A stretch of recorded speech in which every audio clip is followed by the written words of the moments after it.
জনগণের সংবিধান হয় নাই, জনগণের হাতে ক্ষমতা আসে নাই, রাষ্ট্রের চরিত্রের কোনো পরিবর্তন হয় নাই। এখানে এই জিনিসগুলো উপলব্ধি করতে হবে। এখানে বাংলাদেশকে আজকে চিহ্নিত করার চেষ্টা হচ্ছে একটা জঙ্গি রাষ্ট্র হিসেবে। আপনার ভারতের মিডিয়াগুলো দেখেন, সেখানকার তথাকথিত থিঙ্ক ট্যাঙ্ক দেখেন, সেখানকার বাংলাদেশে যারা কাজ করে গেছেন, ভারতের প্রাক্তন রাষ্ট্রদূত, বাংলাদেশকে জঙ্গি হিসেবে চিহ্নিত করার চেষ্টা হচ্ছে তকমা দিয়ে। তারা একটা পথ তৈরি করছে এখানে, বাংলাদেশে কোনো আগ্রাসন চলবে না। এখানে কবি বলে গিয়েছিলেন যে বাংলার মাটি যে দুর্জয় ঘাটি, বোঝেনি কো দুর্বৃত্ত। সুতরাং এই যে সাম্রাজ্যবাদী ভারতের যে আগ্রাসন, একটা তকমা দিয়ে, এই তকমা চলবে না।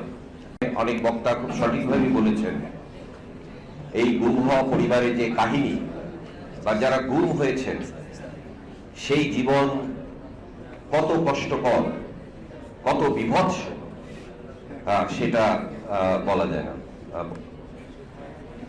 তো বাংলাদেশে রাষ্ট্রের যে উদ্ভব, আমরা জাতীয় মুক্তি কাউন্সিল থেকে এটা মনে করি, এই উদ্ভবের মধ্যেই কিন্তু আমরা একটা বেইনসাফি দেখেছি।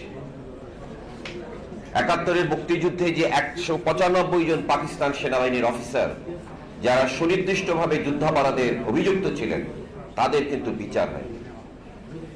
সুতরাং বাংলাদেশ প্রতিষ্ঠার পর যখন এখানে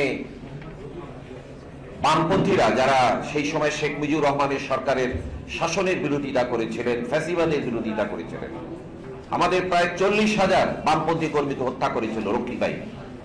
সেই সময় কিন্তু গুম হয়েছিল।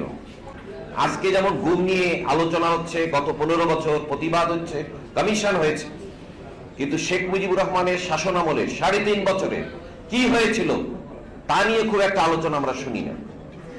রক্ষী বাহিনী কিভাবে অত্যাচার করেছিল, কিভাবে ধরে নিয়েছিল, সেটা নিয়ে আলোচনা হয় না। এবং সব সংবাদপত্র বন্ধ করে দেওয়া হয়েছে, সব রাজনৈতিক দল নিষিদ্ধ করে একদলীয় বাকশাল কায়েম করা হয়েছিল। সেই শাসনকে কেন উন্মোচন করা হয় না? আজকে যখন গুমের কথা হয়, আমি একজন রাজনৈতিক কর্মী হিসাবে, আমরা ৭১ সালে পাকিস্তান সেনাবাহিনী হাত থেকে বাঁচার জন্য গ্রামের পর গ্রাম পালিয়ে বেরিয়েছি।